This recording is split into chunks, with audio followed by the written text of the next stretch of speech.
మదనపల్లి పట్టణంలో సాయంత్రం 6 గంటలకు వర్షం అయితే కురిసింది, కానీ అది పెద్దగా వర్షం పడే సూచన నాకు కనిపించలేదు. అందుకే నేను కూడా అప్లోడ్ చేయలేదు. ఇప్పుడైతే కరెంటు కూడా పోయింది మదనపల్లిలో. ఈ వర్షం భారీగా పడే అవకాశాలు ఎక్కువ. మీరే చూస్తున్నారు, ఇది మదనపల్లి పట్టణం, బెంగళూరు బస్టాండ్ దగ్గర. This is heavy rain today in Madanapalle. ఇదైతే భారీ వర్షమే, నో డౌట్.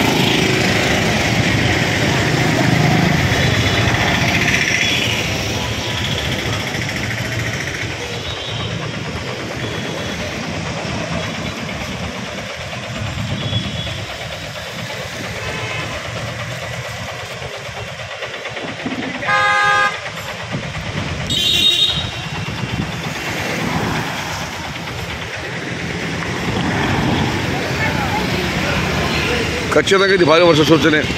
కరెంటు కూడా పోయింది. మీ ప్రాంతంలో వర్ష సమాచారాన్ని కామెంట్లో తెలియజేయండి, అన్నదాతలకు ఉపయుక్తంగా ఉంటుంది.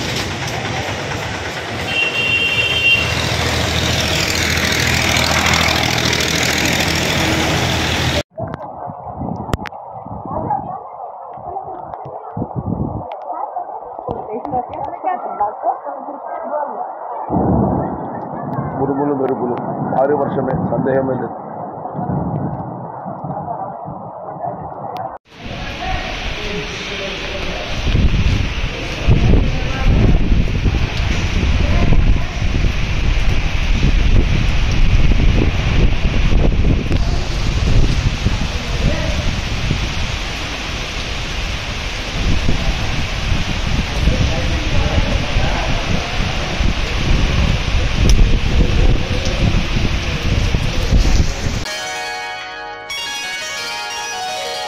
We'll be right back.